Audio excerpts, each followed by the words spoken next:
Briana Chicken Fry on her latest episode of her podcast did confirm that Mother Hubbard was right about West using girls for clout and pushing them to the side. She said that West Wilson did do that to her. She gives examples.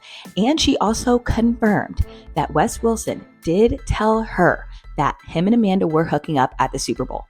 That's how Dave Portnoy knew and made that tweet.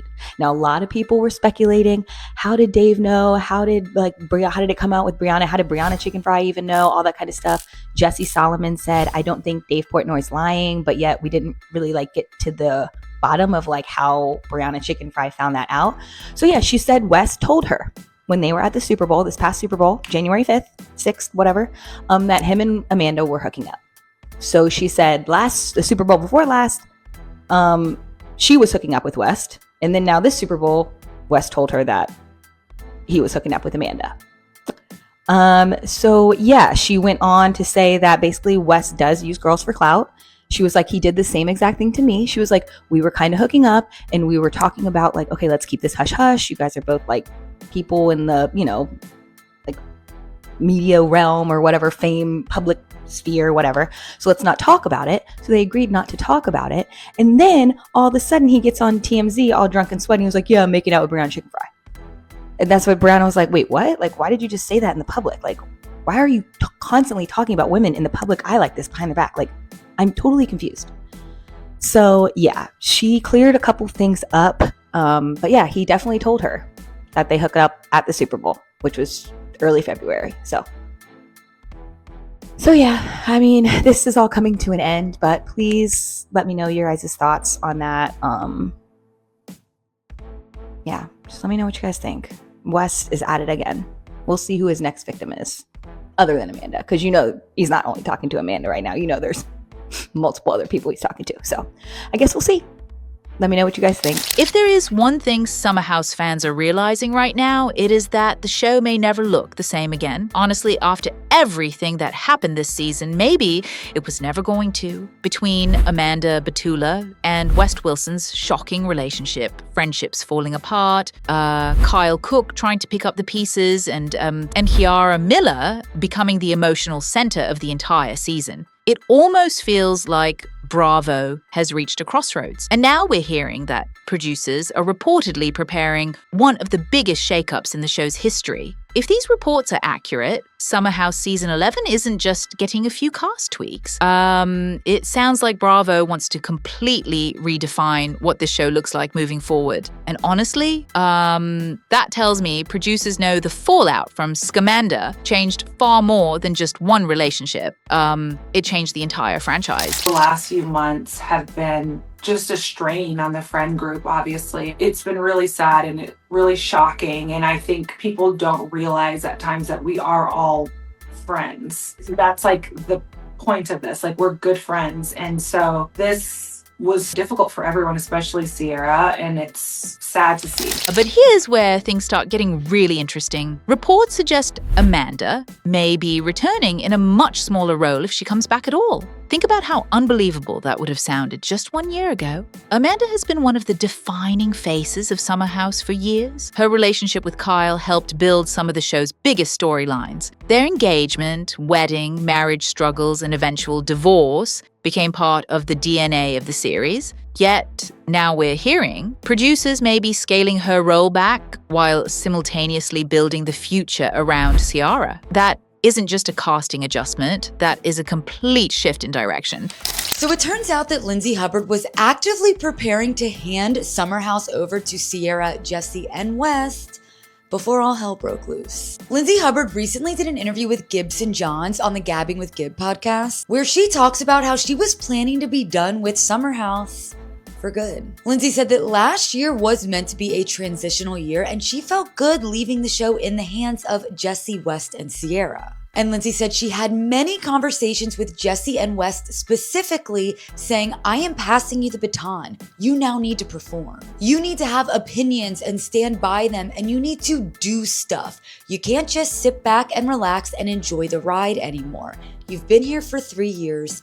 now it's time. Now, Lindsay does admit she only had to have that conversation with Jessie and West, never with Ciara. And she said she never had to have that talk with Ciara because every year Ciara has been vulnerable and honest. So just hearing what Lindsay is saying about passing the baton, it does seem like Kyle, Amanda, and Lindsay were always meant to fully go on in the city and be done with Summer House. Like, sure, maybe they'd come back for a weekend time to time, but it doesn't sound like they were going to be main cast anymore. And Lindsay was implying that West, Jessie, and Ciara were going to be the main people in the Summer House. But I'm not really sure where exactly that leaves Carl. Now, Lindsay does say later in the interview that the plan originally was for last year to officially be that transitional year, the year that Kyle, Amanda, and Lindsay transitioned from Summer House into In the City. But Lindsay then said the new plan is that this year is now going to be that transitional year. So to me, I am hearing that as Lindsay Hubbard will be returning to the Hamptons for one last summer.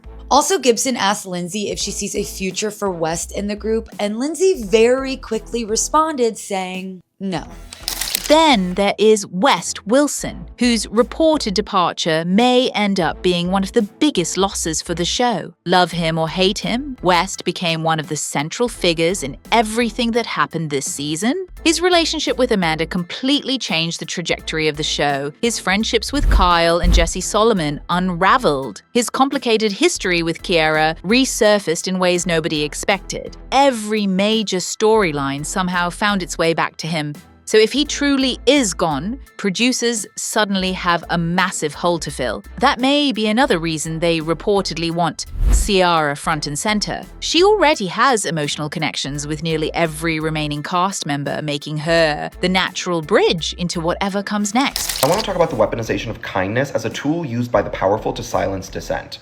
I know that was a lot. It's been a while since I did one of these really locked in sociological posts. I wanted to talk about this because it's a topic that keeps coming up over the last couple of months. In case you don't know, we've been talking about Amanda Batula from Summer House, who blew up her life. She was getting divorced and then she started dating her friend's ex and it turned into a whole scandal on Summer House. If you don't have the details of that, I've talked about it extensively, but also with relation to a couple of other things. I'm also thinking about fans of Lauren Bezos, which I know, what a sentence, being like, well, why can't everyone just be nice? I'm thinking about Jessica Seinfeld calling people disgusting, stupid monsters if they attack Lauren Bezos. I'll say this here because I know that a lot of people won't make it to the end of the video. I think what is important, again, I'm not preaching not to be nice. I think what I'm saying is that niceness is often used as a tool by the very rich and very powerful to silence us, right? When it comes to politics, when it comes to celebrities, when it comes to the very, very rich, when it comes to tech corporations, when it comes to corporations, when it comes to all of these people who have a vested interest in controlling narratives, controlling stories. One of my favorite writers on Twitter, Bolu Babalola, once talked about this many years ago. You can say I've had the screenshot for over 6 years.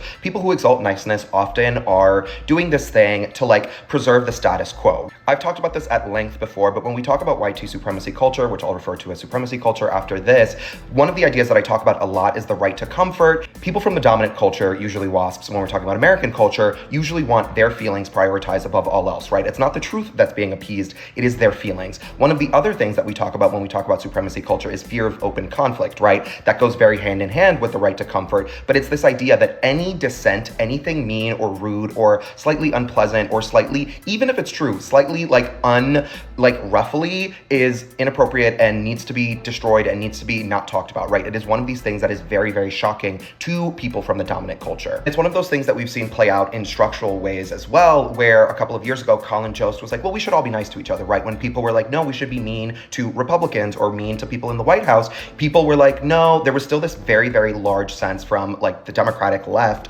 that we have to be nice, right? The most important thing in the world is being nice, even though there is real horror happening in this country. You can't bring it up because it's upsetting. People have talked about this idea of civility in politics. And I think that we've seen it trickle into larger overall culture, right? A couple of years ago, there was this post, How Music Criticism Lost Its Edge, where it's with the death of Pitchfork, we no longer have this idea that we can be honest in open conversation, right? Everything always has to be covered with this sheen of niceness. And then last year, we also got this great Substack that was also talking about this idea with celebrity interviews, right? Every single celebrity interview with Call Her Daddy, with Alex Cooper, with this person, it's always no, but we can only ask them softball questions. We have to be cheerleaders. We have to be happy. We we have to be nice 100% of the time, and then you can't have really honest conversations. I'm not saying that we have to be mean, right? I'm getting cooked in another post, which is what got me to start thinking about this, where I talked about an influencer with 7 million followers and how she was like, I cannot ask you guys not to talk about my divorce, but I can ask you to be kind. It sort of energized her fan base, which all have something like very specific demographically in common, to like go forth and like evangelize for her and attack anyone who's not preaching niceness 100% of the time, right? Because I think she is so protected by these structural forces. Like, yes, she is a woman, but at the same time, she has hundreds of thousands of dollars and is a millionaire and is a New York Times bestseller. It's very hard for people to argue on those grounds, right? Like, it's very hard for any of us to sort of compete or compare with her. So everyone is like, well, just don't talk about it. Just be nice. When we live in a culture, it is very difficult for us to see the culture from the outside, right? We are the frogs in the pot. So when you try to take a step out and study it on an like objective basis, you're like, okay, but why is it so important for people to never say anything that upsets the dominant culture, right? And when we talk about the dominant culture, again, we know who we're talking about, but we're also talking about the people who sort of pull the strings, right? The people who are wealthy, the people who are powerful, the people who are like, well, just don't bring that up. Why would you bring that up? Who cares? And it's like, why are you so invested in like keeping this silent? Why are you so invested in not having this conversation, right? Because that's a conversation in and of itself. Now let's talk about Kyle Cooke, because honestly, his future might be just as interesting. Reports suggest Kyle could be stepping back to spend more time focusing on Loverboy. If that's true, it makes sense from a business standpoint. Kyle has spent years balancing reality television with building his company, and at some point, priorities naturally change. But from a television perspective, it creates another huge shift. Kyle has always been one of the constants on Summer House, whether he was partying until sunrise, planning weddings, fighting with Amanda, or giving questionable relationship advice to everyone else. He brought stability to the cast dynamics simply because he'd been there so long. Losing his full-time presence would fundamentally change the identity of the show. And honestly, producers are taking a huge risk either way. If they keep the cast mostly the same, fans may accuse them of repeating old storylines. If they change too much, longtime viewers may no longer recognize the show they originally fell in love with. Finding that balance is incredibly difficult, especially after a season that completely changed audience perception of multiple cast members. At this point, the biggest question isn't whether season 11 will be different. It almost certainly will be. The real question is whether Bravo can successfully reinvent one of its most popular reality shows without losing the chemistry that made fans fall in love with it in the first place. Because rebuilding a cast is easy. Rebuilding authentic friendships on reality television, that is a completely different challenge. And honestly, that may end up being the biggest reality check of them all.